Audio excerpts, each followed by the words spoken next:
And thank you for joining the Circus Saturday segment. I'm your host, Joey D. Guys, I want to start off with this terrible news as it keeps expanding in Turkey. And obviously we have some numbers that are quite shocking coming out of there. It's hard to even believe what we are hearing. But earthquake death toll passes 7,200. This was an article headline from February 7th. I now hear that it's past 20,000. So let's keep those people in our prayers. Let's get as much help to them as possible. And let's make sure that we do the right thing in this case and not for glorification by our fellow human beings. But keep the earthquake and the aftermath of that earthquake in mind. There also appears to be some shenanigans going on in regards to some happenings. We have reports of strange colored clouds. Some tomfoolery is apparently popping about over there in Turkey.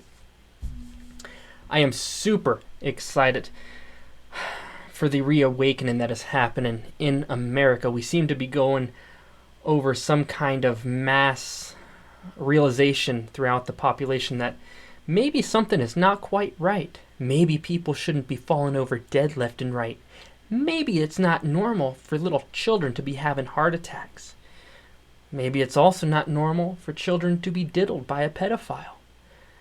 As we have some of the most crazed left leaning in on that hard topic, no pun intended, these freaking weirdos want to diddle your children and then inject them with the poison shot so the children won't be alive much longer to tell the story about it. And the other problem with the children remembering and being alive past the diddle phase is the fact that these children would then grow up to hate the person and the person's ideologies who diddled that child. Therefore, they would create alt-right-wing prodigies. Ain't that a giggle? Ron DeSantis, sorry. What a man. What a beautiful man indeed. He is doing some great things in Florida, and by the powers that be and the fact that they control both chambers with a majority, we should soon find Disney reeling in self-regret and hoping and begging for pity by the bought mainstream media. Florida legislature set to dissolve Disney's special self-governance status. This is something that I hope passes. And with the majority, there's no reason it shouldn't, minus the rhinos. In a special legislative session this week, Florida Governor Ron DeSantis will seek to dissolve Disney's world special status, permanently ending the corporate kingdom and bringing it under state control. Now, normally I'm a freedom-loving individual, but for a corporation such as Disney, who has self-governance status with the ability to take someone's home by proxy of eminent domain, that is clearly an issue and should be withdrawn and terminated. According to DeSantis' office, the legislation will end Disney's self-governance status and impose a state-controlled term-limited board appointed by Governor DeSantis to run what is now called the Reedy Creek Improvement District, that name soon to be changed. The legislation would also allow the state to tax Disney for possible road projects outside the district's boundaries. Would also ensure Disney, not the taxpayers, pay the $700 million in unsecured debt, and that is very important. On the sentence prior to this, the legislation would allow the state to tax Disney for possible road projects, because right now, all the heavy use that is inflicted on the infrastructure of Florida from the people attempting to get to Disney has a heavy toll on those roads and bridges. And the taxpayers are currently paying for those repairs and upkeep and replacement. That is not fair, but Disney would like to keep it that way.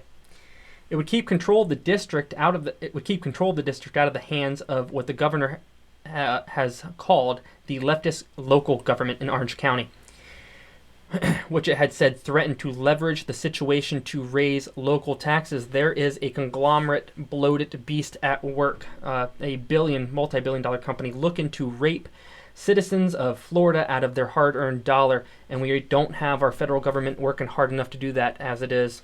Now we have Disney joining the game. It would impose state law so that Disney could no longer receive preferential treatment. It would prevent Disney from gaining more land by eminent domain and create an avenue to compel Disney to contribute to local infrastructure. And compel, I sure damn hope it does. The Florida legislature, with then Governor Clyde Kirk's signature, created the district in 1967. What a terrible decision. He must have been a rhino or borderline retarded by means of inbreeding. Until Governor DeSantis acted, the Walt Disney Company maintained sole control over the district. This power amounted to an unaccountable corporate kingdom. Florida is dissolving the corporate kingdom and beginning a new era of accountability and transparency. The only thing that Disney wants that is transparent relative to their company is a transparent dildo in the kiddie zone. I kid you not, that is the only thing they would ever want that has the word transparency in it. The powers to be eliminated, the governor office said, include full self-governance status with a Disney-selected board, the ability to build airports, nuclear facilities, not weird at all that they would want that, acquisition of property beyond the district's territory by condemnation and eminent domain, unilateral boundary changes, no bid procurement for construction contracts, operating standards that varied from Florida statute.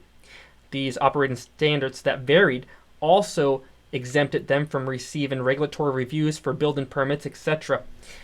Other companies have to navigate those waters, but Disney is too royal to comply with those. What a shocker. Republicans have a supermajority of both chambers of legislature. It provides that Reedy Creek be renamed the Central Florida Tourism Oversight District. The detailed description of the property takes up nearly 80 pages of the 189-page bill. Ron DeSantis is doing a beautiful job over there with Disney. He's handling them well. He's treating them like the good whore bitch they are, and I hope he continues to do so. It is absolutely a shame what Disney has done to not only themselves, but the great people of America. And meanwhile, they beg you to come to their concerts and venues and then stab you in the back. We got to wake up. Let's move on to Kari Lake. She is in a battle still. I think it's kind of futile at this point, but nonetheless, we need to keep it moving, and I think nobody should give up. But at least she recognizes that it is not likely she will win. Kari Lake confirms she's entertaining major run if she loses election lawsuit. Keep in mind, for those of you who have high hopes, I don't think that will happen. She is up against some big blockades. Arizona Republican candidate Kari Lake said she is currently entertaining a run for Arizona U.S. Senate seat in 2024. If her election-related court issues do not pan out.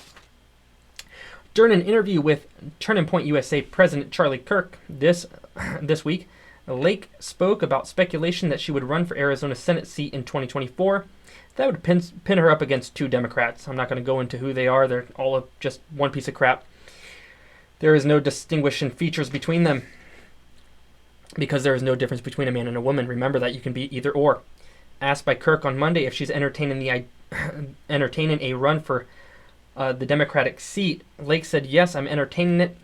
I mean, my number one priority is our court case. I have full confidence in the court case. Hope we will get a judge to do the right thing." I would encourage everyone not to hold their breath on that. That's absolutely unlikely. But guys, while we're on the topic of Democrats and politicians in general, let's get to this one. Everybody knows Kooky Eye Warren. And I'm not talking about Warren Buffett. I am talking about Elizabeth Warren, the so-called Indian that never was. Elizabeth Warren schooled in prompt constitutional lesson after making demand that contradicts the founding document. And she might have been scratching her head. Well, holy shit, what is this founding document you're talking about? And the reason I say that is because it would appear that half of the Democrats don't really know what the Constitution is, what the Declaration of Independence is.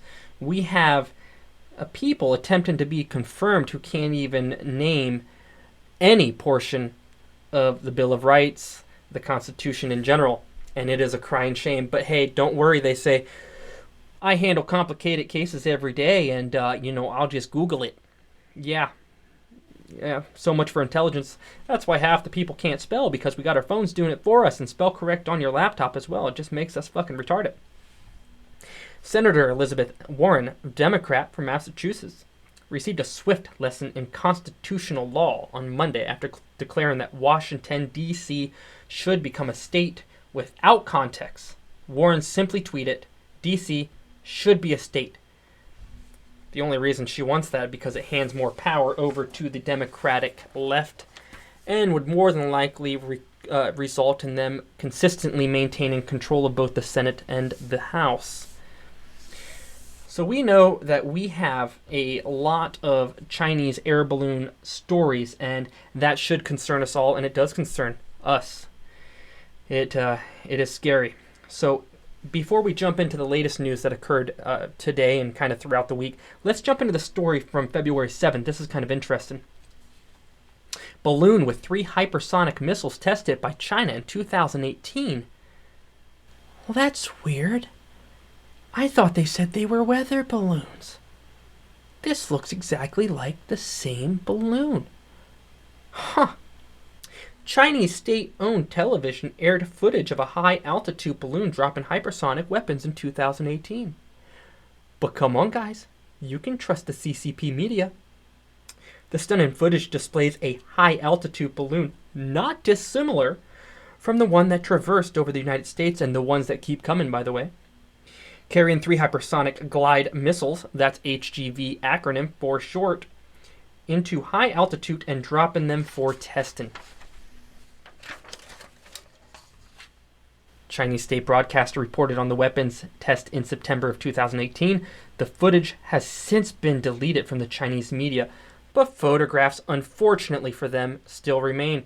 We also have short clips thanks to the vast TikTok network that is in place by the Chinese Communist Party. HGVs are generally launched by rockets in a similar manner to traditional missiles. Upon reaching orbit, however, the HGVs detach from the rocket and fly through the atmosphere using their own momentum. Such weapons are faster than other missiles while they are low in orbit, but become much slower upon hitting the dense air of the atmosphere, as they have no jets to power them. The 3 HGVs dropped by the balloon appear to have been designed to test this phenomenon. So this is a war preparation at the least, and it is a preparation against America for sure.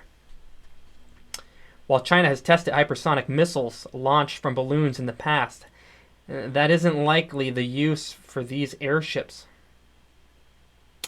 According to Crespo, I don't even know who that is, there's not a first name. The biggest threat is sending one or more of these high-altitude balloons with a small nuclear EMP. That's an electromagnetic pulse device. The thing is, at least if I'm not wrong, you would need at least 3 of those from my research to cause a devastating nationwide effect. One is going to cause damage, but to get a nationwide effect, I think you would need 3, if I remember correctly, in a close proximity to each other. Detonated at extremely high altitude, they could knock out power and communications across the U.S., wreaking widespread havoc for a year or more without firing a shot on the ground. I'm sure if they did that, it wouldn't be too long till they put boots on the ground and sent their cheeky little eyes to try to shoot at us. I think they can do it. I mean, the scopes have pretty small sights, so 2 + 2, right? The United Nations looking to push religious communities to fully comply with LGBTQ agenda. Yeah, that's great. This is disturbing. What we have here is the state corporate monopoly marriage that is looking to now force the religious community to fully comply. Now that's not too far away from where we currently are with our religious community. Right now we have a lot of religions. Catholics are well, they have the Pope really pushing for some kind of odd marriage of all religions into one. They even came out with a new Ten Commandments to the environment. Really strange stuff happened. It's very times of Moses, in my opinion. So basically, this story is by Kate Anderson, Tennessee Star, state and local news that matters if anybody wanted to know that. The United Nations is releasing a report in June regarding the perceived contradictions between religious freedom and sexual orientation and gender identity. They've got a cute little acronym for this as well, SOGI. What they are hoping to do is create laws. So these would be SOGI laws. And these laws would be governed by and implemented by the United Nations, and then left up to more than likely local governments to enforce them. But I wouldn't be too surprised if the United Nations at some point puts boots on the ground to try to be a world police. These laws would look to push governments to fully comply, not partially, with their obligations under international human rights law to protect and empower LGBTQ plus persons, according to the UN announcement. So it doesn't protect religious freedom, it encroaches on it, it destroys it, dismantles the fundamental beliefs, and you now have to adopt the beliefs that contradict your beliefs, and that is democracy at full tilt. The UN closed a call, and they never do anything in public view. Everything that's bad happens behind closed doors. Everything that's good happens in open view. These were, of course, closed doors, closed call. The only people allowed in it were people that aligned with this belief.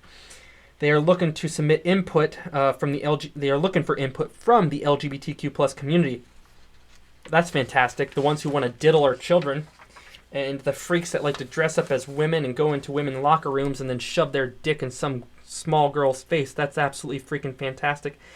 So I'm not going to read this entire thing, but it is important to note that people, you're not alone, right? So we have people all over the world who are waking up and they're standing against this, and as damn well they should. So, for example, this lady here in the article, my biggest concern is the premise of the report, which seems to suggest that freedom of my religion and rights based on sexual orientation are the same. She went on to say, and this lady runs the Davos Center for Life, Religion, and Family at the Heritage.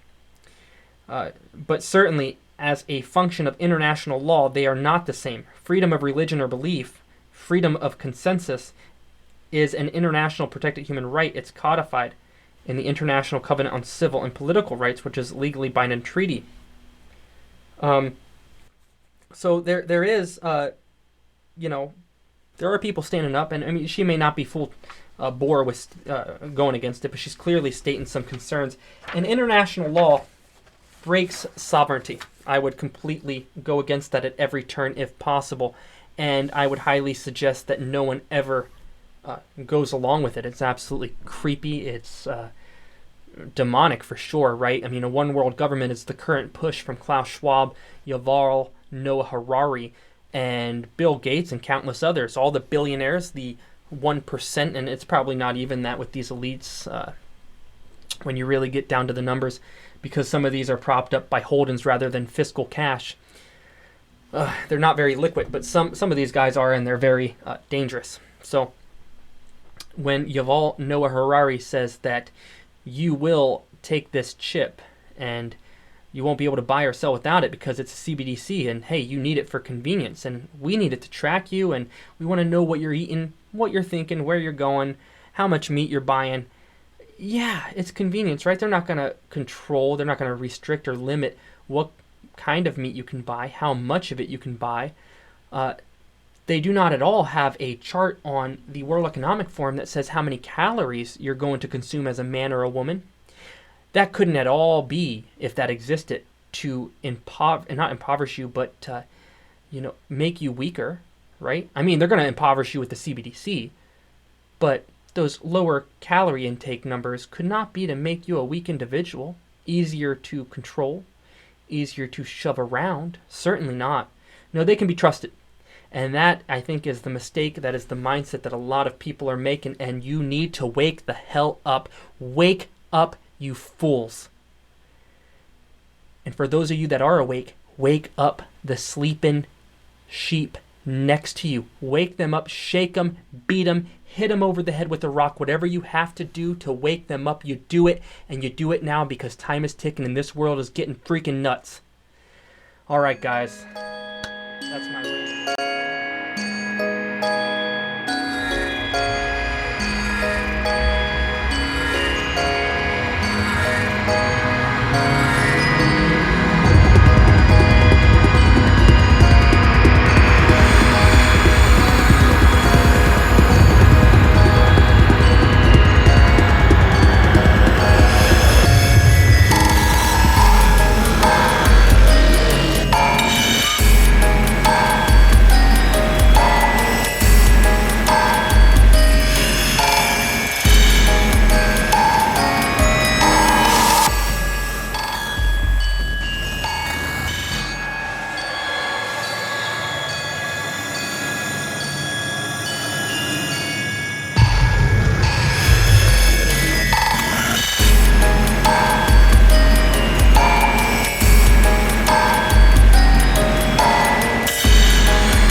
CBDCs and our federal government, the UN, WEF, and a bunch of NGOs go hand in hand. A bunch of individual people across the world fall into that pool as well. So when you go to the store and you shop and you come out of that store and you've spent everything you have in your budget for food for that week, those 3 days, whatever it is, and you walk out with 4 bags and you spend $100, let's just say that's the number, shits and giggles. You feel the pain. You feel the hunger in your belly. You see the fact that your cupboards are empty of necessities, or at least declining. You're making decisions to cut back. You're making decisions that directly interfere with your quality of life when there is no damn freaking reason for any of that to happen. You are making choices that directly affect how you live, not because of anything you did, not because you were financially irresponsible or that you had some sort of medical issue that took you out of work. No. This is the direct result with incompetence within the Biden administration and the global elites. Because what they are doing, it's not incompetence, it's planned. Now they put incompetent people on purpose in the front running show because they don't want you to see an intelligent person making these decisions, because that would really have you scratching your head. But if they can put an old senile fucker right in front of your face and say, hey, look, man, he was, 100%, no fraud, he was voted in, you're less likely to look at it with any kind of fine-tooth comb, with an investigative eye, until you start undergoing the pressures of a financial crisis. This is what is getting people to wake up right here. Inflation. This is what's triggering the mass awakening. Unfortunately, I have no idea why. It's not the fact that they keep trying to come for your guns. It's not the fact that they keep trying to push particular speech on you. It is not the fact that they keep trying to round up your religious freedoms and throw it into a happy basket of a one world type religion and say that, hey, your Jesus, he's the only one that isn't real, but Buddha, Muhammad, or whatever the freak, and the Muslim, those are real. But Jesus, who physically died on the cross over 2,000 years ago, he is the one that's not real. And when Yuval Noah Harari says that Jesus was a glorified carpenter, well, you're probably dealing with some evil people, aren't you? So these evil people are coming after you. They are coming after the way you live. They're coming after your quality of life. They're coming after your home, your cars, your children. They're looking to strip you of everything and throw you into a 15-minute freaking coffin city. So guess what? You'll starve because they're not going to feed a man more than 1,200 calories a day and a woman 791, I think is the last number. They're not going to feed you milk, no cheese, no protein. And you know what? If you've been a good little boy or girl, you can leave that 15-minute zone with permission from the council about 100 times a year. But chances are they're not going to let you do that because you won't have a car and you won't get back before curfew. Also, you won't be able to go out to the woods anymore because, they're going to section them off. You're going to be trapped. No fresh water, no birds, no deer, nothing for you. No sightseeing. Sorry, sucker. Stay in the 15-minute city and your 200 square foot apartment and fucking deal with it. Those are the type of people that we're dealing with. And that is exactly what is happening here. Those pressures from those demonic freaks are waking people up all across the world. Everybody is now starting to scratch their head and think, well, something just isn't quite right. Why is it that the only thing you care about is your wallet? Okay? Because soon you won't even have any money unless we stop them. You're going to have a digital currency if you choose to accept it. That digital currency is going to influence your behaviors because they're going to turn on and off the flow of money based on what they like or don't like that you do, say, go, eat. It doesn't matter. Everything you do will be judged. You don't take the right vaccines? Guess what, sucker? Sorry, kicking you out of your home, live on the streets. Actually, you know what? Scratch that. We're going to euthanize you. Okay? Genocide's going to be rampant. This is just the opening, in the words of Alex Jones, the opening salvo, right? I mean, this is the start. This is the cliff. They've got 1 foot off, and they're starting to lean out, and they're going to jump off of it soon. And every 1,000 feet comes a new revelation. Every 1,000 feet down, we're on 20,000 foot cliff. Every 1,000 feet down, we're going to come across a new revelation. Sorry, you just can't eat that meat anymore. Now, you've accepted the CBDC. You could still eat meat prior. You accepted it. You could still eat meat, but you fell 1,000 feet. Now, all of a sudden, meat is a no-no. But here's this lab-curated meat. Have that. Taste better than real meat. Guys, wake up. Tell your friends to wake the hell up. This is not normal. And for those that believe in a rapture, there very well could be a rapture. I'm not saying there won't be. But if you take the Bible literally, when Jesus says, woe to those who are with child in those days, meaning the last days, well, I'm sorry, I'm kind of confused, because why would he leave children here? I have a sneaking suspicion that we are all going to suffer through the tribulation, and it would be very wise of us to at least take precautions, and I could be wrong. I pray for prepare for post, because if you prepare for only pre, and the time has come for the Antichrist, but we don't see it. We've been deceived, right? The Bible tells you, do not let the devil deceive you. He's the great deceiver. Let no man deceive you. If that happens, okay, on the off chance, in my opinion, the Antichrist will come behind the scenes of an organization first, UN, WEF, something to that effect. And when he comes, he is not going to immediately present himself, but push his will out from the arms of the organization. Once everybody has accepted that chip, then I believe he will present himself. Once we have a group that accepted and a group that didn't, and he realizes that now it's the right time. That is what I think, because we have people telling us right now, you're not going to buy or sell unless you take this CBDC chip. And they talk about how this chip will directly influence your thought. The Bible talks about how they all thought like one mind. So think about that, nibble on it. It's my ramblings. But the CBDC ties into this, and so does inflation, because I just don't understand how it's only the money that matters to people. It's not the freedoms being stripped. It's only when inflation starts kicking up.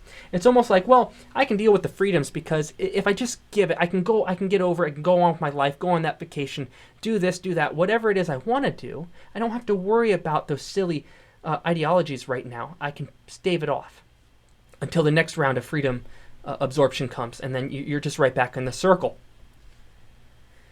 But getting back to inflation. Fed Chair Powell says a long way to go in inflation fight, calls U.S. debt unsustainable. That's the only true thing he said here. Okay? The Epoch Times wrote this.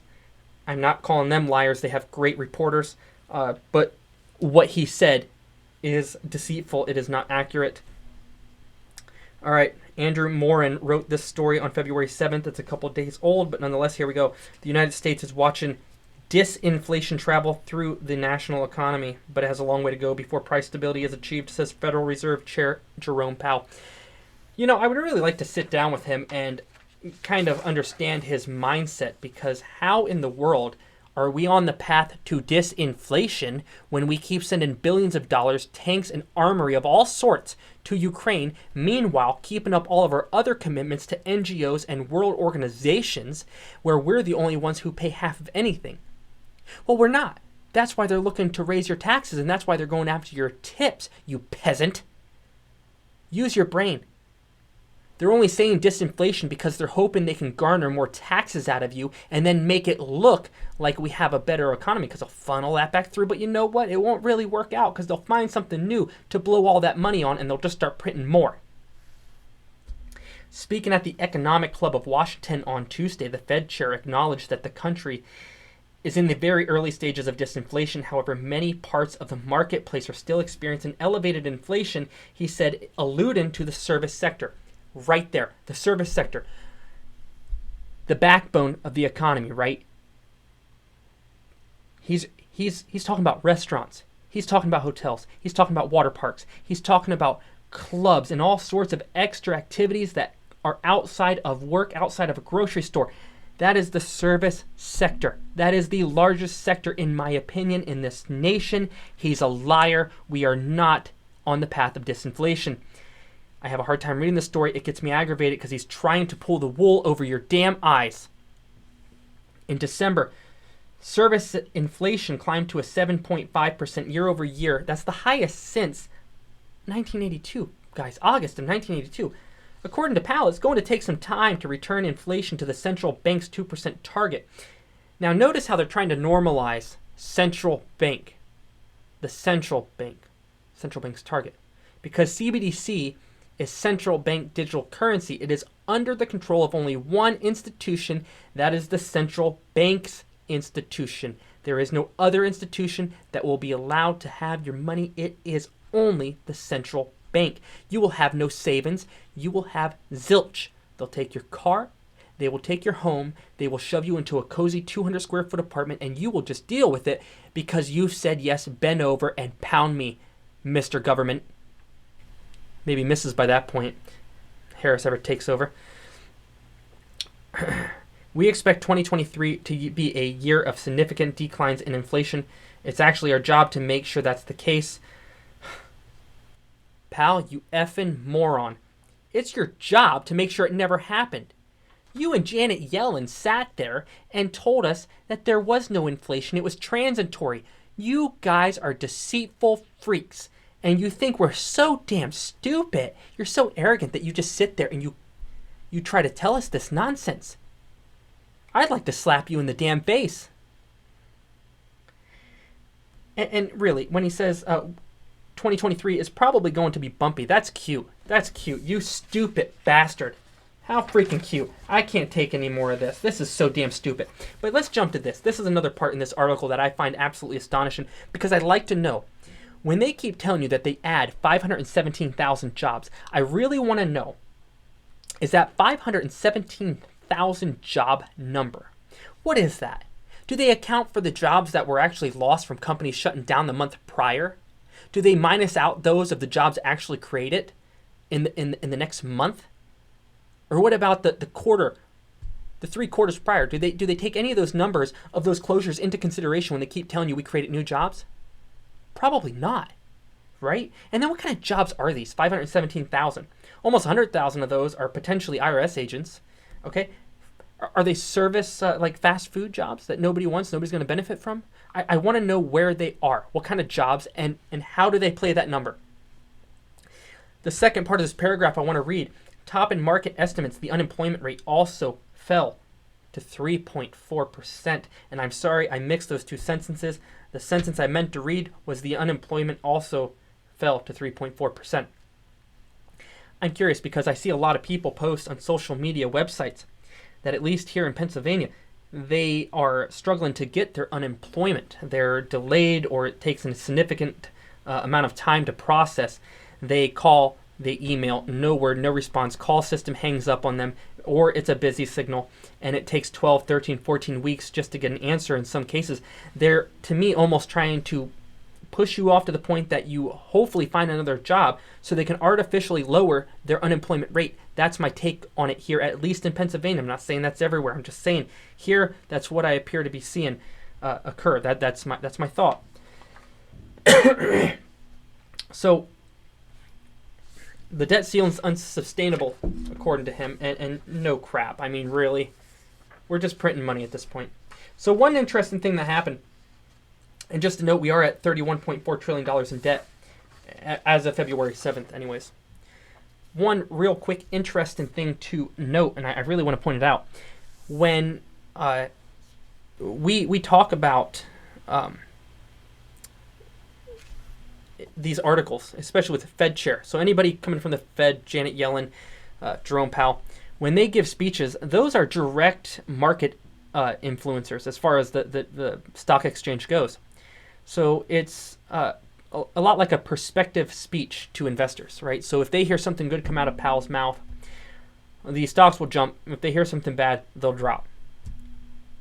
And that happened during that speech. They went up and then they heard him talking in private to someone else that contradicted what he said to them, and then the stocks plummeted because then it was reported. And so it's a nice little game. So we have to be really careful when we buy into these people, because when Jerome Powell says, oh, it's going to be a good year, he knows what he's doing. He probably has investments, or he probably has cronies who have investments, and he's helping them out because the markets are going up. Then at the right time, they sell because they know he's getting ready to, at least in private or in a roundtable meeting, say something negative, and someone somewhere is going to hear that, and then they all sell off before the market goes down. It's a game. It's a game. They get rich, you get poor, you get rights taken away. They have a yacht, they have steak, you have fake meat. If you're lucky, more than likely you'll eat ground up crickets with the head, eyes, and everything else still attached, and that is something you can find at InfoWars and or News Daily. There's disturbing photos of how they tell you, oh, we take off the wings and clean up the cricket, but no, everything's in there: entrails, wings, eyeballs, legs with the hair still attached, whatever. I mean, you're literally not made to eat insects or digest them, for that fact, and the bacteria inside of those bugs, no good for you as a human, sorry to say. All right, here's a good article. The economy is doing so well according to Powell, and yet Google, Microsoft, Amazon, now Zoom laying off people. It's hard as hell to find a job. You got people with bachelor's, master degrees who cannot find a job. They are working, cutting grass, building equipment, editing videos, what have you, and they're doing it for cash and or tips. And now you have Biden coming after your cash and tips because your life just isn't miserable enough. You need to get ready to start pushing back on these politicians, on this government, this corrupt government that is out to do nothing more than hurt you as an individual. Don't be a sheep. Do not follow the shepherd to the cliff, or you will deserve what is coming your way. In a message to employees that has been posted online by, I don't know if it was posted online by Zoom CEO, but it was posted online. Zoom CEO Eric Yuan said that the company has cut in 1,300 workers, and slap on the back, well, maybe not a slap, but definitely a pat, because Mr. Eric has taken a 98% paycheck cut. Wow, he's reducing his salary by 98%. And he's going to get rid of some employees while he's at it. You know, he couldn't have dipped into his own fortune and been a good little liberal. No, that would require him going broke, or at least losing a couple million just to be nice. Give them some nice severance packages. Come on, dude. See, what happens is these companies through COVID, they thought, oh, this is going to be forever, so let's expand. Let's do massive things. Let's grow rapidly. Let's take out a lot of debt and do this now. That's exactly what they did. He admits it in his own words here. We have made a tough but necessary decision to reduce our team by approximately 15% and said goodbye to around 1,300 workers and talented colleagues. He also noted, I am reducing my salary again, coming fiscal year by 98%, foregoing my FY23 corporate bonus. Members of my executive leadership team will also reduce their salaries by 20% and forfeit their bonus. And here's what I'm talking about. The let's bloat ourselves because COVID is good.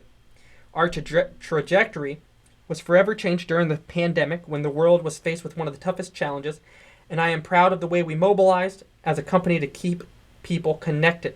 To make this possible, we needed to staff up rapidly, support the quick rise of our user platform as it was growing. See, there's better ways to do it. Outsource, temp work, hire as a gig worker, if you will, talented individuals that are not relying on that consistent paycheck. They know what they're getting into. But that's not the way this current government works. That's not the way the liberals think. And that is why they're so damn bad at understanding reality. They're in their own little bubble where they were more than happy to comply with all the policies, regulations, and the ideologies have been sown so deep into their mitochondria that they are willing to swallow just about everything. It's sad. The school system's corrupt. It's nothing more than a gimmick. And then we have people who refuse to think for themselves, and unfortunately, they then, by proxy of employment, influence the way others think. Largely, that is the case. The employers can influence by threat, get the vaccine or else. Don't talk about that kind of politic here or else. Wear a mask or else, and so on and so forth. It's everywhere. It grows and it grows. On the next segment, I think we're going to touch on some more recent news. Be a mix, nothing in particular order, but hopefully you'll be here and stick around. All right, guys.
You know, the world is getting really strange day by day. There seems to be some kind of demonic force at work, and I have no idea what that means for the long term of this world and of our species. But I do know one thing.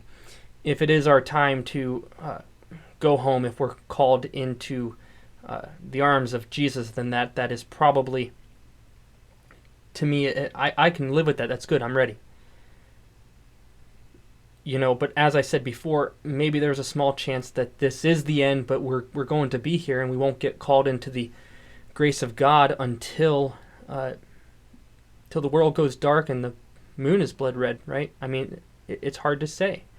And I hate to say with 100% conviction that I understand what God said in the Bible because, you know, it's a document that is written in prophetic terms, and to us humans, at least me, that can be hard to understand. So, you know, there's also a third option, Is this a time where much like the days of Noah, where society is getting bizarre, and is God going to come through and wipe the land clean of this disgusting, perverse nature that humans seem to be absolutely in love with at this moment in time? We have the Grammys dressing up in demonic gear and dancing to the tune of complete evil, with frequencies that have been known by the CIA to enact some kind of connection with we'll call it the evil realm. I don't know what term I'm looking for right now, but that's about what I can think of right now. And I'll tell you, when the CIA does these programs and they do these medical-induced examinations of what the human mind is capable of, they're not lying to you when they tell you what they find. The human mind is incredibly capable. It was built for much more than we currently do. I mean, we don't need the power of the mind that it was originally intended for. We were intended for so much more, but we let God down, right? But we have to be prepared either way. There are very bad times coming upon us, and I think that it would be wise for most people to prepare with goods that are tradable. They have some kind of material value outside of the government-created monetary system. So things like rice, even cigarettes, canned goods, your labor, your skill of some kind, whether it's carpentry, whether it's physical labor, being able to lift, haul, security to help people get from point A to point B. Tradable goods, one thing in exchange for another, whether that be exchanging your labor for food to feed your family, exchanging cigarettes to get food or water to feed your family, or some kind of supply that you may need. It would also be wise to start looking into gold, silver, anything that has a long-standing value in our human civilization, and that is certainly food, gold, silver, and water. Those things will become commodities. Those things will be tradable. You'll find a lot more people staying local and building relationships throughout the United States and throughout the world, really. And that is something that we should consider, because if you think it's bad now, it is only going to get worse, and they are buckling down. They are moving full steam ahead with their Bilderberg WEF plan, just like it says in the SARS-CoV-2 document that was put out by Fauci and the wonderful medical institution that he partners with. There is a timeline to all this, and it matches perfectly. SARS-CoV-2, SARS-CoV-2, and SARS-CoV-2. See, the real one versus the fake one. And I encourage you to look up that document. You can find it. Just type in the SARS-CoV-2 document, and you'll pull it right up. It's a good PDF. I think it's just about 90 or so pages long. It's verbatim what is happening now, and there is a timeline here. Soon you will see our government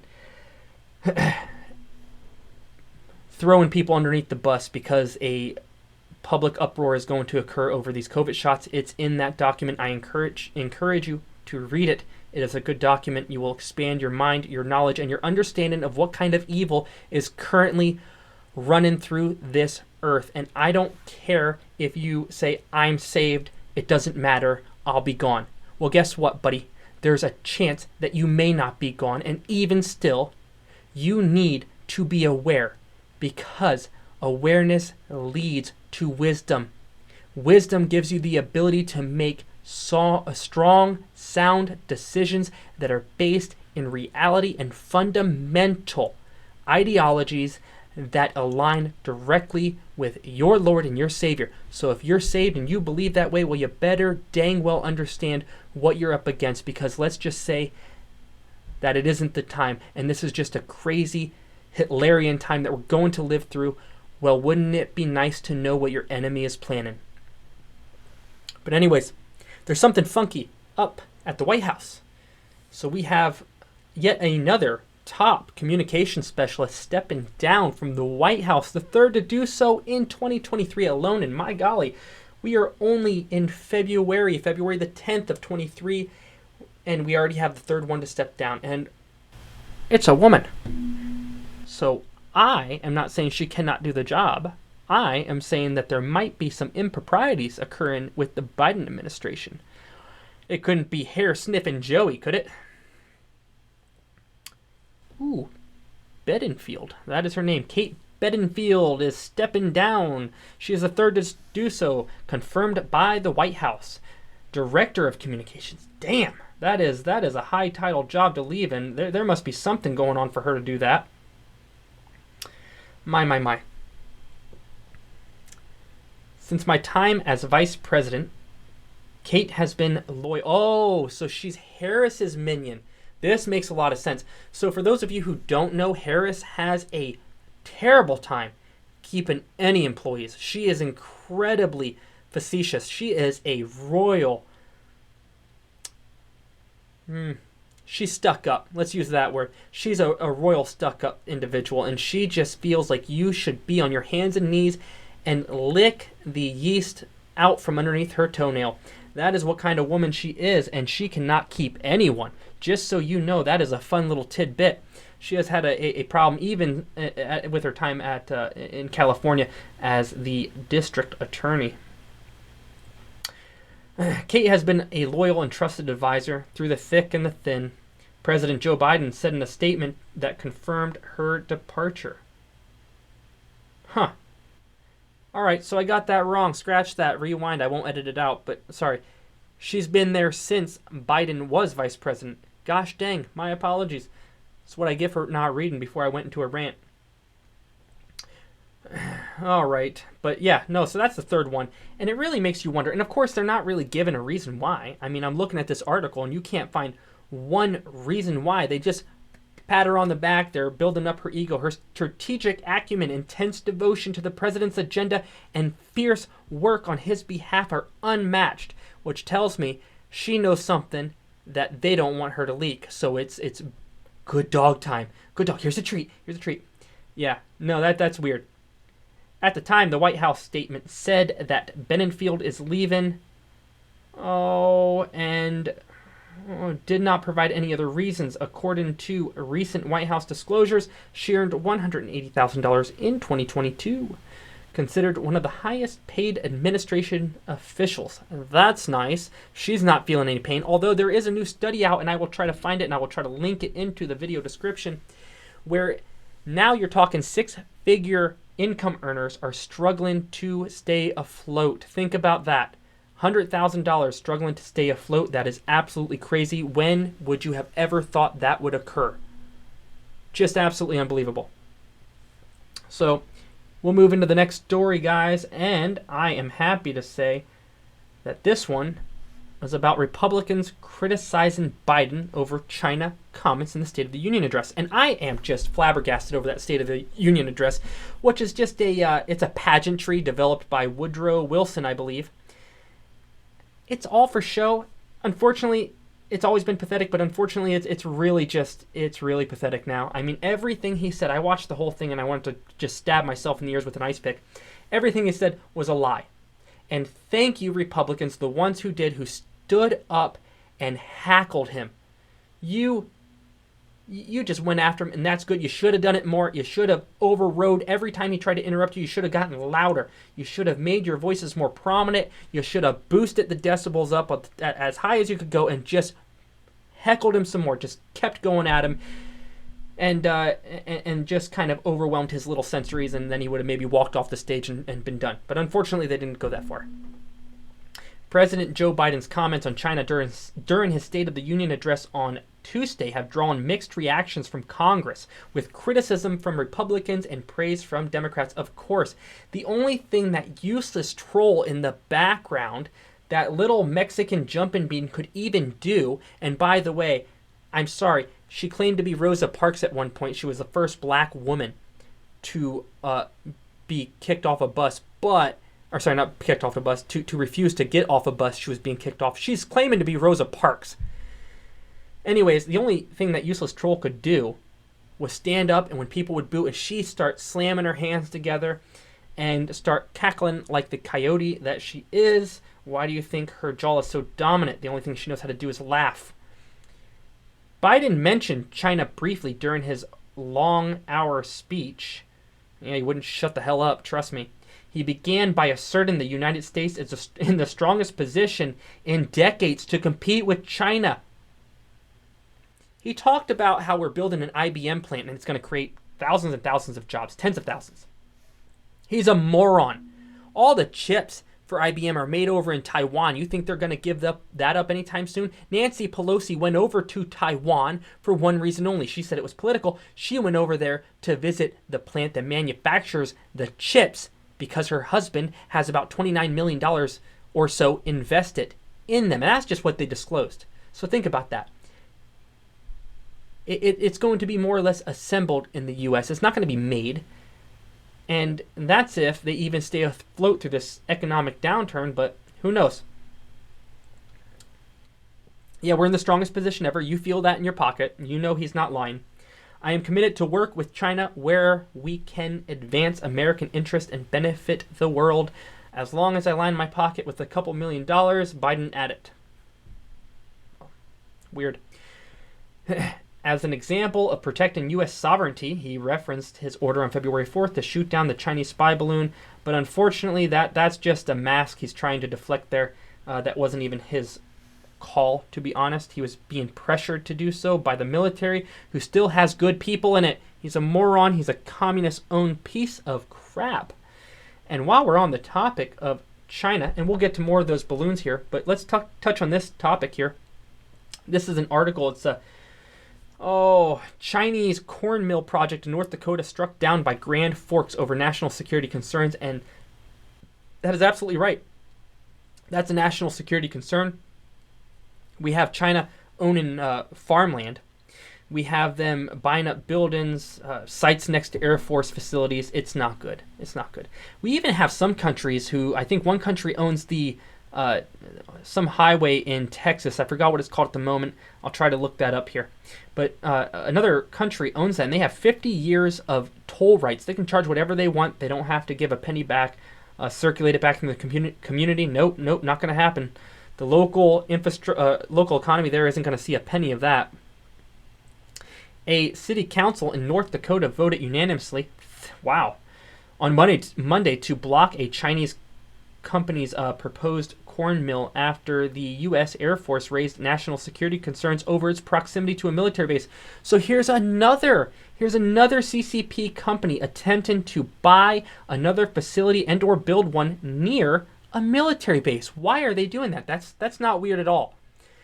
The public in attendance cheered and chanted USA when the Grand Forks City Council voted unanimously 5-0 to terminate the proposal. And right there is a great example of people influencing and pushing their local officials. And that's where you'll make the biggest difference. You push your local officials. You keep doing that, you will make a big difference. This proposed mill was intended to be built on 300 acres of land owned by Fufeng Corp., which is only about 12 miles from a military base that housed top secret drone technology. It is so damn obvious. They think we are stupid. Oh, you Americans so stupid. But you know what? It's not that we're stupid. It's the fact that we were asleep for so damn long, and it's not till our economy started falling apart that people started waking up and pushing back. Now that we see that Biden is clearly owned, now we have people pushing back on the local level, and it is making a massive difference. Look what you just stopped. That is great. That is absolutely fantastic. You put the right people in charge, and or you push them to the point where you let them know you would not tolerate one more iota of their Nazi authoritarian bullcrap. Good to go over there in over there in North Dakota. Here's a quick, we'll touch on this really quick. This story is from yesterday, February, it is from yesterday.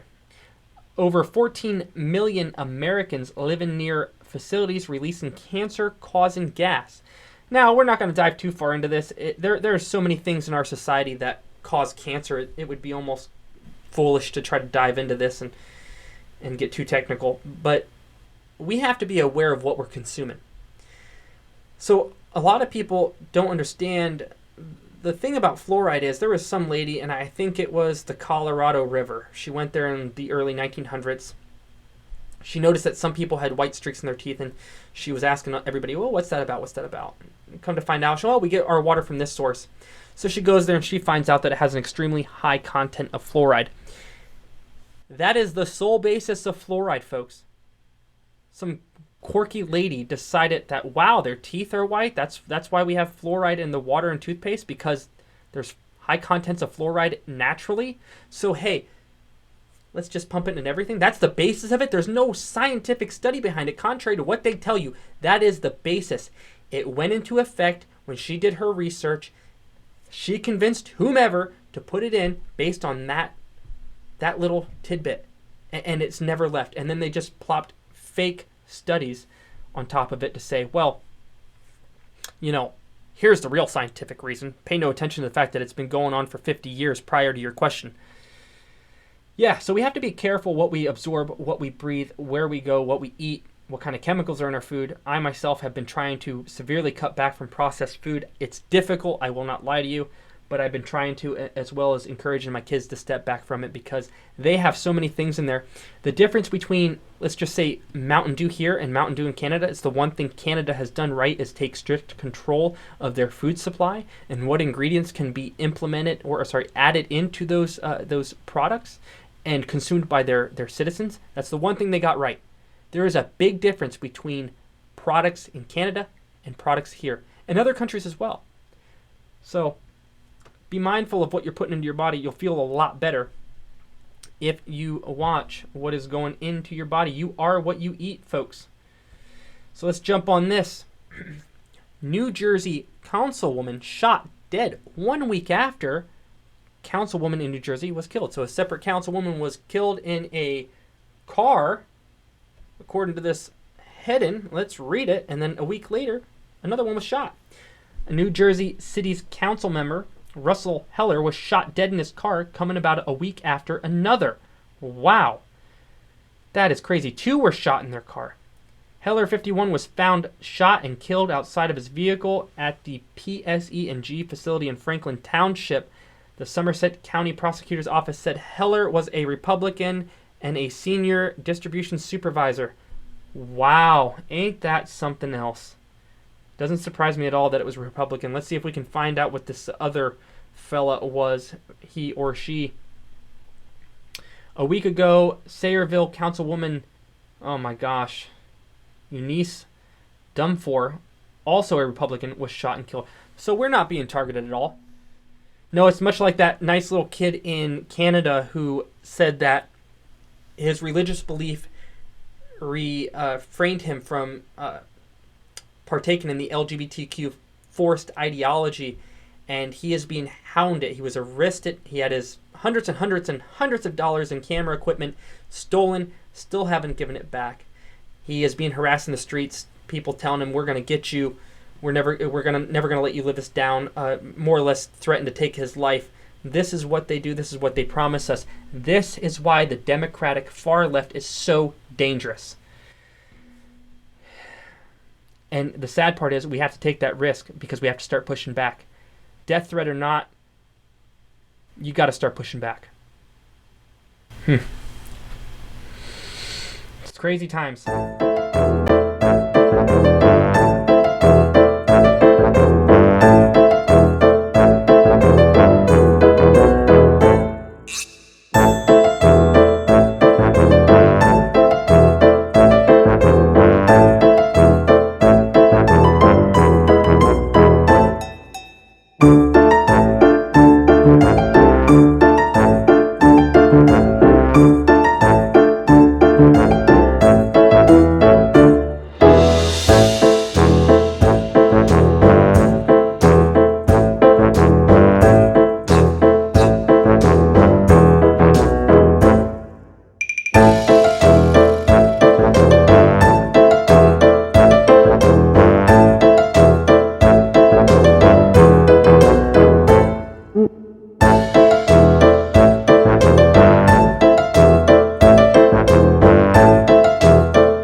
feel like hopping back on China and these balloons, these strange little weather balloons that by shooting them down was an act of war considered, some kind of violation to China because we took down their weather balloon.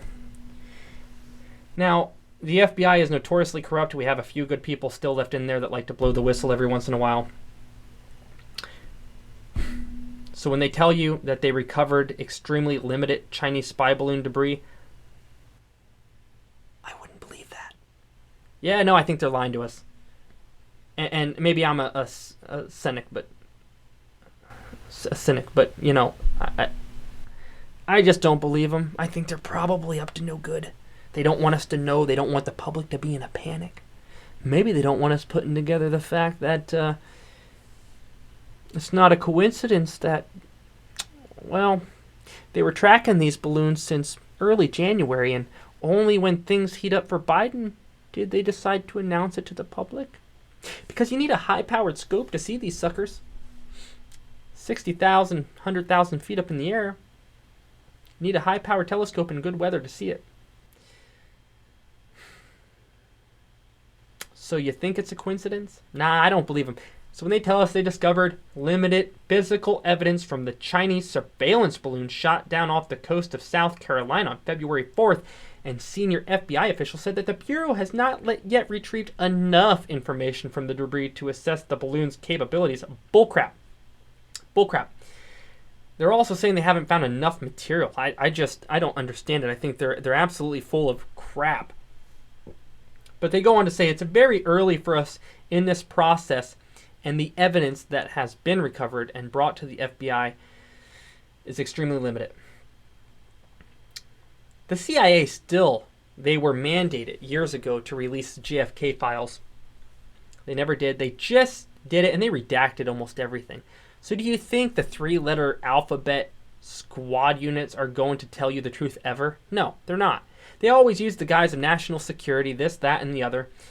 And they make you go through a Spanish Inquisition just to get some real damn answers. But before you get the answers to your questions, you're going to be interrogated. Why do you need to know? Who are you? Oh, I don't care that you're an American citizen. You don't need to know. We don't have to tell you what we're doing. It's bullcrap. That's the gist of the article.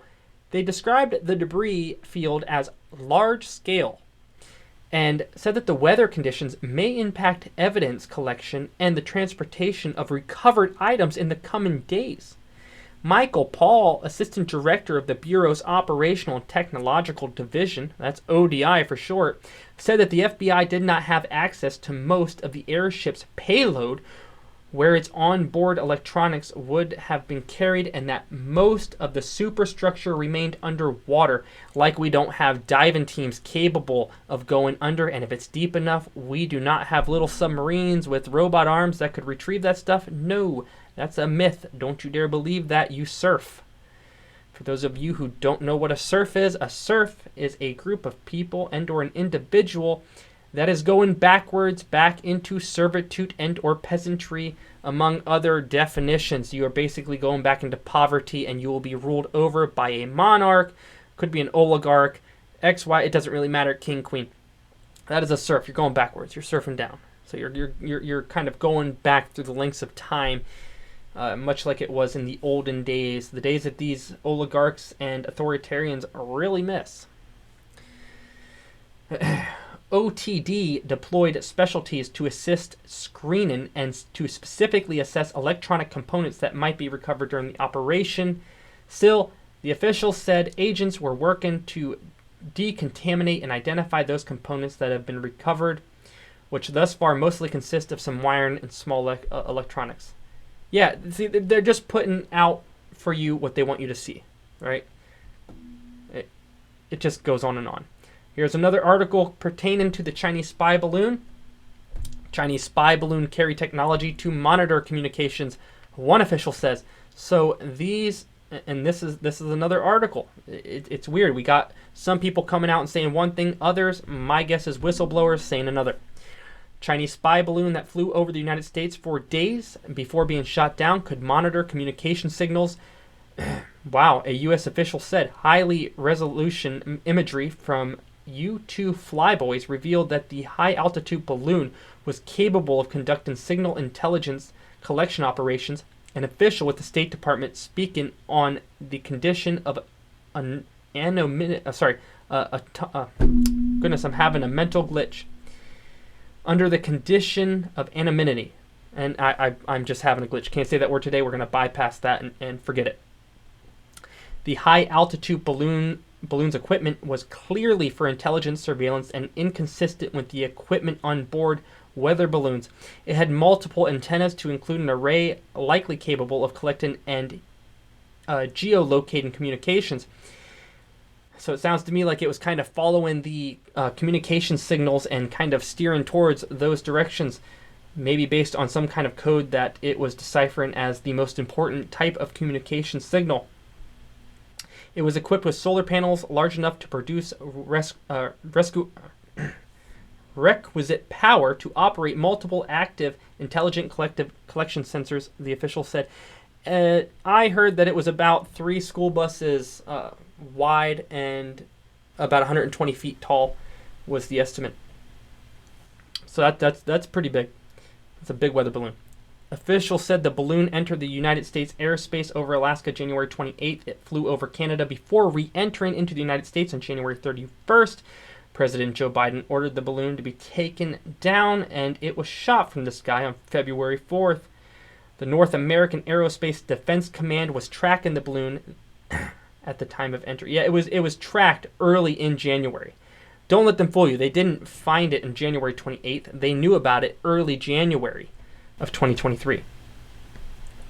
The United States sent a clear message to the PRC that its violation of our sovereignty was unacceptable by shooting down the balloon, protecting our sensitive intelligence, and maximizing our ability to track the balloon, to recover the payload, and get more information on the PRC program. That's great. At least we're doing something, I guess. So, again, while we're on the Chinese balloon, we have a story from the executive branch regarding Biden's thoughts on the Chinese balloon. He doesn't appear at all to be too concerned with the fact that the Chinese had a balloon over a great nation, and one could only wonder why. I don't understand the people who support this man, but it's not up to me to understand them. President Joe Biden said Thursday that he had no regrets the Chinese spy balloon that traversed the United States wasn't shot down sooner, saying he doesn't consider it to be a major breach. I said I wanted to shoot it down as soon as possible, and they were worried about the damage that could be done, even a big state like Montana. Biden said during an interview with the intelligence community, "This thing was gigantic. What happened if it came down and hit a school in a rural area? What happened if it came down? So I told them as soon as they could shoot it down to shoot it down. They made a wise decision. They shot it down over the water. The thing is, about a month prior to this, they could have shot it down over the water as well, but they chose not to because he's owned by China. The majority of the wreckage from the balloon was shot down off the coast of South Carolina. It's still floating in the ocean. The FBI has only recovered a small amount of debris, and that plays right into the other article we just read. So you can see where their mindset is.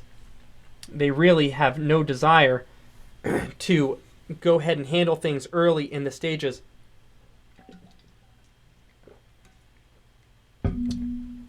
Everything to these people is a chip. It's a chip they can use later on down the road as a distraction, diversion, whatever you want to call it. That's all it is to these people. They knew about that balloon early January. They held on to it as a distraction until things started getting rough for the Democrats and Joe Biden and his little document scandal. So we read the story earlier with Jerome Powell and saying that we're in a disinflation state. Okay, so that's a little weird because, you know, we're not in a disinflation state because we have people who are at an all-time high trying to get SNAP benefits. And we have an economy, according to the Biden administration, that is so strong. Jerome Powell says we're in disinflation, but people are trying to get SNAP benefits like crazy. They're doing gig work for cash, they have the IRS coming out after them for that cash. And now, as times are bad and we have the longest food lines ever at food banks,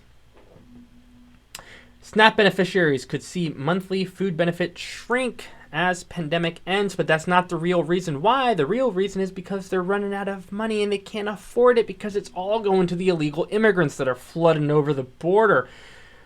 Couldn't be the great replacement theory in action at all. No, sir. No, ma'am. Americans in 32 states are expected to see their benefits under the SNAP Food Assistance Program shrink by $95 a month. That wouldn't do much anyways, but it does help those people. Starting in March as the federal government ends temporary emergency allotments introduced in the wake of COVID-19 pandemic. And yet, they will still pamper these illegal immigrants who have no rights to be on this soil or receive a dime from the government. They will still flood them with money and all sorts of benefits and housing. They will still keep their NGOs up and running, but you, the American people, the nationals, no, they don't care about you. Keep your mouth shut. Sit aside. We're going to take care of the new people coming in, our new voters. That's where their worries lie with. The Supplemental Nutrition Assistance Program, in short SNAP, is a federal program that offers low-income people assistance to buy food. In March 2020, Congress passed a law allowing the U.S. Department of Agriculture to provide emergency allotments to households receiving SNAP benefits. And they also, isn't that funny? Because they also, instead of paying our soldiers more, a couple years ago, they wanted our soldiers to go on food stamps. How about just pay them more? Pay them what their job's worth. You got people at the White House being paid $180,000 for what? Then you got people defending your country and you're lucky to get $20,000. Priorities, man. At the end of December 2022, Congress passed another law that ends the emergency allotments nationwide after February 2023. So we already jumped into the number of states this affects, and we already jumped into the dollar amount of that reduction. So I would say let's move into the article from Fox. We got some angry Americans.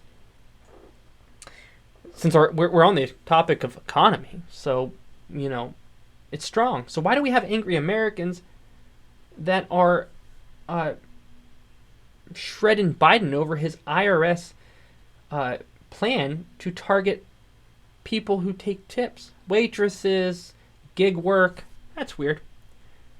So, just a little strange that they would worry about that. So, let's play that clip. Let's look at Greg Gutfeld talk about that little topic, shall we? It's sad that targeting the rich, Joe Biden's army of IRS agents are coming after waiters. Uncle Sam trying to stick it to servers with a new program aimed at catching people who skip reporting tips as income. Jesse, by principle, you don't tip, but waiters do live off their tips, and it's sad that Joe thinks there's just more blood to suck out of these poor people. When I was a bellman, that's all I did was make tips. I think I was getting minimum wage, and then you'd get cash, maybe $200 a night for valeting cars or helping people like that. So if you tax that, then I don't have any beer money at 22. And what do I amount to at that point?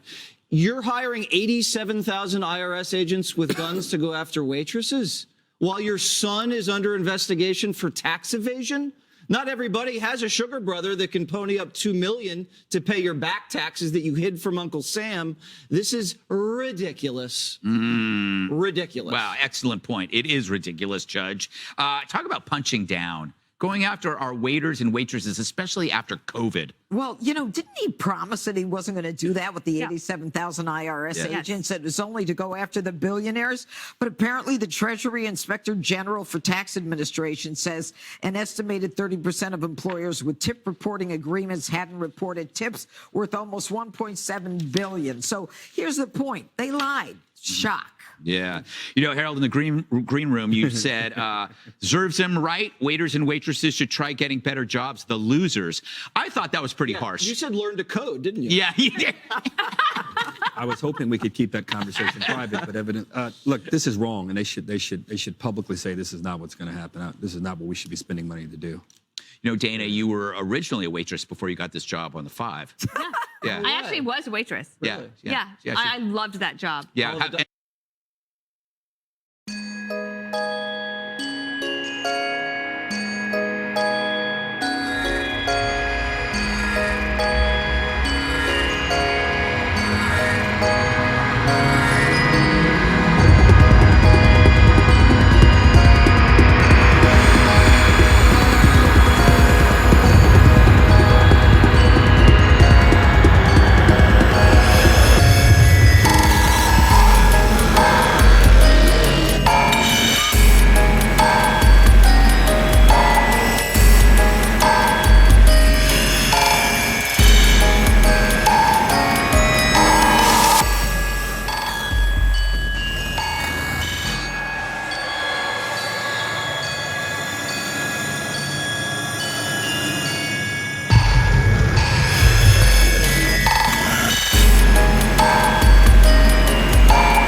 Welcome back to the Circus Saturday segment of the Joey D broadcast. And I will tell you what, the interesting thing is that we have so many financial articles that are coming out, executive articles.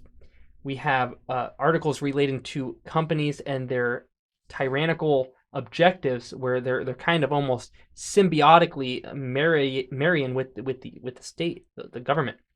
One of those is Citigroup. Fortunately, they were stopped from limiting almost like $3 billion for discrimination against the gun industry. So, yeah, let's get into that. I think that's an interesting article. I think that's it points out where some of these companies' objectives are and what their end game actually is. So again, Citibank, right? So that's interesting.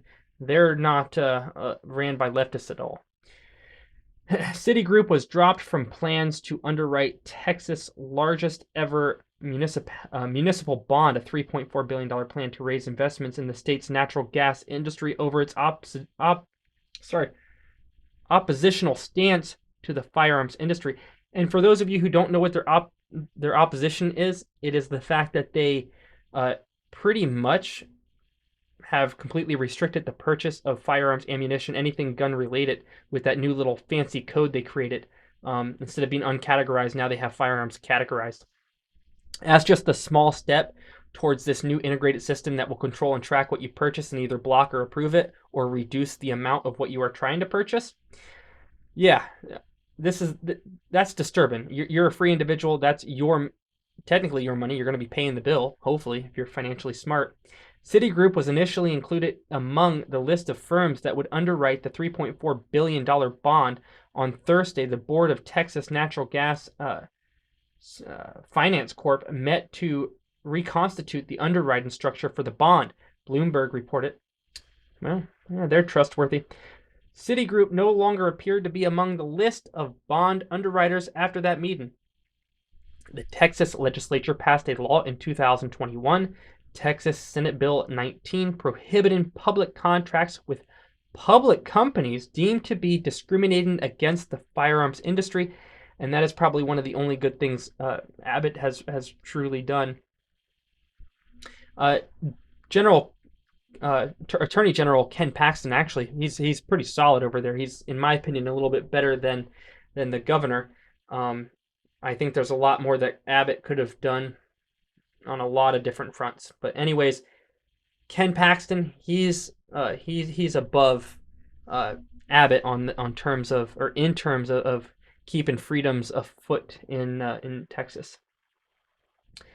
Anyways, Paxton's office announced it has designated Citigroup as an entity that discriminates against the firearms industry. It has determined that Citigroup has a policy that discriminates against firearm entities, firearm trade associations, and etc., wrote Leslie Brock, the Assistant Attorney General, Chief for the Texas Attorney General Public Finance Division. Citi's designation as an SB19 discriminator has the effect of halting its ability to underwrite most municipal bond offerings in Texas. Good. That's great. I'm happy to hear that. So, to dive into what restrictive activities Citigroup is doing against its users, in March of 2018, they implemented a policy that requires retail sector's clients, partners to refrain from selling firearms to individuals who haven't passed a background check. That's intrusive. But the other thing is that all these companies, these LOI companies or LOAs, LOCs. Geez. Anyone that offers a line of credit, they've all dived into this new system where they categorized and coded firearm purchases so they can stop them. More or less, that's the goal of it. There a lot of people have been in an uproar. That's what alternative currencies are popping up for, or alternative payment processing gateways. Those are also popping up to help kind of take a different path, throw the diverter switch, if you will. But that was an interesting article, and I quite enjoyed reading that. The other thing that I thought was interesting was the White House has been having governors come over, and I don't know why. Why are they having governors come over from all over the United States? These governors are either on the side where they are, I mean, they're just going along with the flow, or they're not doing something right. They're probably gonna have some closed door meetings and talk about that. But yeah, that occurred 11:15 a.m. on February 10th. So ain't that something? All right, this is what I love to see. Americans telling CEOs to drop the nonsense and get back to work. Get back to business as usual. Stop the arm flailing and the cowtailing and the knee bending to all these woke leftist liberals and democratic ideologists that want to do nothing but destroy the America that is and institute some kind of woke nightmare for us all. For anyone who doesn't know, Joe Biden's Build Back Better slogan has been used all around the world. It is a slogan put out by the World Economic Forum when they send their little donkeys in to change the game in that country. And according to the WEF, and I guess just damn common sense, because it's not that hard to think up of this this structure, in order to build back better, you've got to get rid of the initial existing structure, right? You've got to get rid of what is and put in what will be. So yeah, Americans tell CEOs to drop the shit and get back to work. As companies gear up for an economic downturn, cutting costs, staff, etc., CEOs might want to heed the rise in voice of consumers who want them to put focus back on business rather than politics. According to a new poll this week of more than 1,000 likely voters, Terrafalgar Group and Convention of States Action, nearly 80% said that given the choice, they are more likely to buy from a company that's politically neutral. And I do the same thing, and that is a smart way to put your foot down. Don't threaten them. Just tell them I will shop elsewhere because your woke, creepy, leftist agenda. When I walk into your store and I see a toddler straddling a dildo with a ball gag in its mouth, and that is borderline what they do, is creeping me out. And I don't agree with it, so I'm going to shop somewhere else. This is a blowback that's coming, Meckler said. This is a gentleman who's making a comment on this article. It's coming big time against all woke politics in business. It's not even that folks want their companies to reflect their politics. They want their companies to they want their companies to just sell your goods. Right? Let me come in. Don't hassle me. Don't hit me over the head with your leftist ideology nonsense. They just want to come in, do their shopping, have a decent experience, and go home. They don't even want to see Trump on the wall. They don't want to see DeSantis on the wall. They don't want to see Alex Jones InfoWars slogans blasted all over the place. They just want to see nice signs that tell them where the goods are. Nice employees who don't have pink, purple, red, or flaming blue hair. And they just want to get in, go home. They don't want to be berated either at home with commercials about Black History Month. Screw Black History Month. Blacks claim they built the damn light bulb. They invented the light bulb, but they let a white man steal it from them. How stupid do they think we are? They've also said they invented women's styling in general. I forgot what the exact term was, but they took credit for everything that style or self-care product in the women's sector. They invented it all. Everything in the market was invented by a black person. How ridiculous. Their IQ must be in the negative if they think we're going to believe that. So this is a good thing to see. People are standing up. People are getting ready to really push back, and they need to do it harder and they need to do it faster because, hey, it's just not going fast enough. And while we're on the topic of people pushing back, we have a company who has received pushback by the public, and now their CEO says he doesn't want to be CEO much longer. He doesn't like the pressure, guys. Yeah, so we have Disney's executive chairman, Bob Iger, wanting to step down. He doesn't want to do this much longer. So, guys, keep pushing him. And, DeSantis, keep pushing him. Keep pounding him. Hit him over the head, metaphorically, with that bat and pound away their woke agenda. Just beat it the hell out of every single company that you can find. Just keep pushing. Call, write letters. Blast them when they're out in the streets, like they did it with the Pfizer CEO, and like Project Veritas did with one of their junior executives. Just keep doing it. Keep pushing, guys. That is absolutely fantastic. Oh, this one was good.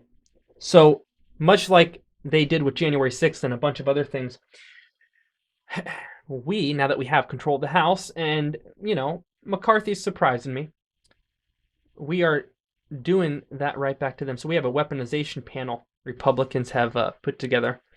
Man, did the Democrats freak out. They were really crying up a tiffy. I enjoy it. I enjoyed it. A Republican senator testifying on February 9th before a new House panel described the gritty detail how investigations of influence peddling and business deals of President Joe Biden's son, Hunter, and brother James with controversial foreign entities were repeatedly misled, subverted, and manipulated by the Department of Justice and FBI officials. Once again, three-letter agencies are corrupt. They all need to be dismantled, and including the IRS, because that was put together in 1913 under the guise of, hey, it will be temporary, we need the money to fund the war, and it never went away. And it is owned by a corporation. The FDIC is owned by a corporation. And man, it's like, how do we not put these puzzles? We should have put our foot down a long time ago. After the war was over, we should have dismantled that crap. I think everybody needs to pay one low monthly rate in tax. I mean, obviously, we've got to keep up the military. We've got to keep up some infrastructure and some certain, necessary government entities, but we do not need to be this bloated, and we certainly do not need to pay that much in taxes. But our government just keeps trying to break apart the human soul and suck you dry. That is their whole objective at this point. But contrary testimony from a Democratic representative who gained national prominence leading the second impeachment of Donald Trump in 2021 made clear minority members of the panel view allegations of DOJ and FBI abuse as nothing more than cover for efforts to put the former president back into the White House. They are so arrogant, so stupid, and some of them aren't stupid. They know what they're doing. They're just being deceitful because they are involved in this and they don't want the cat getting out of the bag. So they put the cat in another bag to tie that off, and they throw that bag into a closet, trying to keep the door shut. In his opening statement of the first hearing, the House Judiciary Committee's Select Subcommittee on Weaponization of the Federal Government, Chuck Grassley, Republican, Iowa, and said that the Department of Justice and FBI officials told the news media and Congress that claims of corrupt business dealings with foreign interests by the Biden family's members were disinformation. That is incorrect. I mean, they're just trying to keep us away from knowing the truth. But in fact, Grassley said bank records financially linked Hunter Biden and James Biden to entities and individuals connected with the communist Chinese regime. We also acquired business records with Hunter and James Biden's signatures alongside those same Chinese nationals. They think you are stupid. Maybe it's because they're hoping the fluoride in your water is working at max efficiency. But let them know it hasn't peaked yet. You're not retarded quite yet. You can see right through this nonsense. How were they supposed to be paid? According to bank records, there were wires from companies linked to the communist regime. In 3 floor speeches, we made those bank records public and asked this question to our partisan detractors. Are these official bank records Russian disinformation? I like the snide question. Although it is redundant, it is good. We also shared hundreds of pages of bank records with U.S. attorneys for the District of Columbia. Weiss, the U.S. attorney for that locality, has failed to respond. Now, as our investigation continued, whistleblowers approached my office with allegations that FBI created an assessment in 2020. According to these whistleblowers, that assessment was used by FBI headquarters to improperly discredit negative Hunter Biden information as disinformation. This scheme allegedly caused investigative activity. And I think we all know that's true after the story that Facebook CEO himself came out and indicated that the FBI approached him and warned him of a potential incoming information dump regarding Hunter Biden and a laptop. So, yeah, no, that's not strange at all. They think we're so stupid. This is the last thing I want to touch on, and I hate to say it's funny because maybe that is wrong and evil. But when our stroked out senator says that he hears voices that sound like the Peanuts, the 1960s, 70s cartoon in his head when people talk, well, I'm sorry. That's a little bit funny. And you want to know why? Because at a certain point, I stopped feeling bad for these people. They took the shot. They were sheep. No thought. So he had that stroke after getting that COVID shot, that poison injection. I hate to say that it's funny, and while I don't think his stroke is very funny, I do think that at a certain point you get what you get what you get, right? You get what you deserve. And not using your noggin that the good Lord has placed on your shoulder probably was a mistake, right? You just listen to people. Let no man deceive you. So, yes, I find it funny when he hears voices like the Peanuts. That is epic. Newly elected Senator John Fetterman, Democrat, Pennsylvania, unfortunately, has described his severe hearing disability as causing him to hear voices of the teen cartoon when listening to people speak. This guy is going insane. He's psychotic. He is absolutely on the cusp of complete irrelevance. And I hope to God a Republican replaces him. Yeah, so he suffered that stroke in May of 22. Nobody really gives a shit. But I just thought that was a funny little topic to close the day. And there is one more thing I want to touch on. I do find this funny, and I meant to touch on it the other day. Bear goes viral after taking 400 selfies using trail camera in Colorado Park. A social media savvy bear seemingly has gone viral after taking 400 selfies using a Colorado Park trail cam. Amid scores of animals that cross the open space mountain park regions, that's OSMP for short, near Boulder, Colorado, every day this bear decided to stop in front of one of the park's 9 trail cameras, apparently wanting to have some fun. The city of Boulder, OSMP, posted that the unexpected appearance on Facebook. While they didn't post all the photos, there was about 580, 400 were bear selfies. So I think that is funny.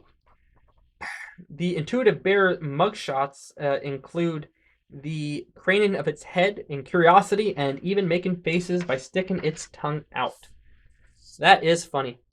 Animals can be interesting to watch and observe through media when they do silly stuff like that. Well, I think we will roll the footage of AOC's meltdown because I did promise we would touch on her, and she is absolutely a disaster. But before we get to that, you know what? Another thing just popped in my head I wanted to point out. I think, let me pull up his name here quick because it eludes me at the moment, but you guys can pull this up, and it is absolutely breathtaking what these people think about us. I think his name's James Carville, if I'm not mistaken. Just want to make sure I'm right.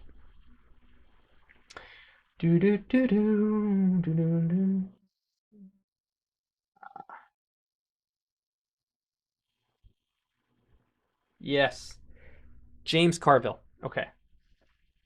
So James Carville basically is anti-American. I mean, he calls Republicans ugly and a bunch of other stuff.